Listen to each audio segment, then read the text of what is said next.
प्राचीन काल में एक नदी के किनारे बसा नगर व्यापार का केंद्र था। फिर आए उस नगर के बुरे दिन, जब एक वर्ष भारी वर्षा हुई। नदी ने अपना रास्ता बदल दिया, लोगों के लिए पीने का पानी न रहा और देखते ही देखते नगर वीरान हो गया। अब वह जगह केवल चूहों के लायक रह गई। चारों ओर चूहे ही चूहे नजर आने लगे। चूहों का पूरा साम्राज्य ही स्थापित हो गया। चूहों के उस साम्राज्य का राजा बना मूषकराज चूहा। चूहों का भाग्य देखो, उनके बसने के बाद नगर के बाहर जमीन से एक पानी का स्रोत फूट पड़ा और वह एक बड़ा जलाशय बन गया।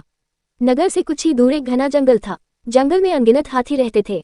उनका राजा गजराज नामक एक विशाल हाथी था। उस जंगल क्षेत्र में भयानक सूखा पड़ा। जीव जंतु पानी की तलाश में इधर उधर मारे मारे फिरने लगे। भारी भरकम शरीर वाले हाथियों की तो दुर्दशा हो गई। हाथियों के बच्चे प्यास से व्याकुल होकर चिल्लाने व दम तोड़ने लगे। गजराज खुद सूखे की समस्या से चिंतित था और हाथियों का कष्ट जानता था। एक दिन गजराज की मित्र चील ने आकर खबर दी कि खंडहर बने नगर के दूसरी ओर एक जलाशय है। गजराज ने सबको तुरंत उस जलाशय की ओर चलने का आदेश दिया।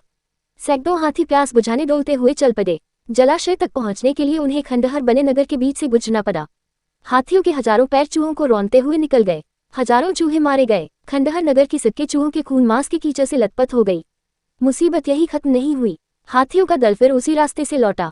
हाथी रोज उसी मार्ग से पानी पीने जाने लगे। काफी सोचने विचारने के बाद मूषकराज के मंत्रियों ने कहा, महाराज, आपको ही जाकर गजराज से बात करनी चाहिए। वह दयालु हाथी हैं। मूषकराज हाथियों के वन में गया। एक बड़े पेड़ के नीचे गजराज खड़ा था। मूषकराज उसके सामने के बड़े पत्थर के ऊपर चढ़ा और गजराज को नमस्कार करके बोला। गजराज को मूषकराज का नमस्कार। हे महान हाथी, मैं एक निवेदन करना चाहता हूँ। आवाज गजराज के कानों तक नहीं पहुंच रही थी। दयालु गजराज उसकी बात सुनने के लिए नीचे बैठ गया और अपना एक कान पत्थर पर चढ़े मूषकराज के निकट ले जाकर बोला, नन्हे मियाँ, आप कुछ कह रहे थे, कृपया फिर से कहिए। मूषकराज बोला, हे गजराज, मुझे चूहा कहते हैं। हम बड़ी संख्या में खंडहर बनी नगरी में रहते हैं। मैं उनका मूषकराज हूँ। आपके हाथी रोज जलाशय तक जाने के लिए नगरी के बीच से गुजरते हैं। हर बार उनके पैरों तले कुचले जाकर हजारों चूहे मरते हैं। यह मूषक संहार बंद न हुआ तो हम नष्ट हो जाएंगे। गजराज ने दुख भरे स्वर में कहा, मूषकराज, आपकी बात सुन मुझे बहुत शौक हुआ। हमें ज्ञान ही नहीं था कि हम इतना अनर्थ कर रहे हैं। हम नया रास्ता ढूंढ लेंगे। मूषकराज कृतज्ञता भरे स्वर में बोला, गजराज, आपने मुझ जैसे छोटे जीव की बात ध्यान से सुनी। आपका धन्यवाद। गजराज, कभी हमारी जरूरत पड़े तो याद जरूर कीजिएगा। गजराज ने सोचा कि यह नन्हा जीव हमारे किसी काम क्या आएगा, सो उसने केवल मुस्कुराकर मूषकराज को विदा किया। कुछ दिन बाद डोसी देश के राजा ने सेना को मजबूत बनाने के लिए उसमें हाथी शामिल करने का निर्णय लिया। राजा के लोग हाथी पकड़ने आए। जंगल में आकर वे चुपचाप कई प्रकार के जाल बिछाकर चले जाते हैं। सैकड़ों हाथी पकड़ लिए गए। एक रात हाथियों के पके जाने से चिंतित गजराज जंगल में घूम रहे थे कि उनका पैर सूखी पत्तियों के नीचे छल से दबाकर रखे रस्सी के फंदे में फंस जाता है। जैसे ही गजराज ने पैर आगे बढ़ाया, रस्सा कस गया। रस्से का दूसरा सिरा एक पेड़ के मोटे तने से मजबूती से बंधा था।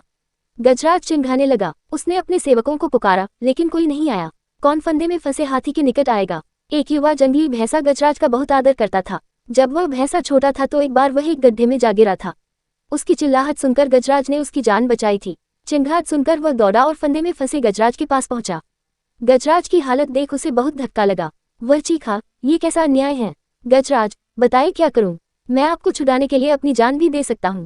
गजराज बोले, बेटा, तुम बस दौड़कर खंडहर नगरी जाओ और चूहों के राजा मूषकराजा को सारा हाल बताना। उससे कहना कि मेरी सारी आस टूट चुकी है। भैंसा अपनी पूरी शक्ति से दौड़ा दौड़ा मूषकराज के पास गया और सारी बात बताई। मूषकराज तुरंत अपने 20-30 सैनिकों के साथ भैंसे की पीठ पर बैठा और वो शीघ्र ही गजराज के पास पहुंचे। चूहे भैंसे की पीठ पर से कूदकर फंदे की रस्सी कुतरने लगे। कुछ ही देर में फंदे की रस्सी कट गई व गजराज आजाद हो गए। शिक्षा, आपसी सद्भाव व प्रेम सदा एक दूसरे के कष्टों को हल लेते हैं।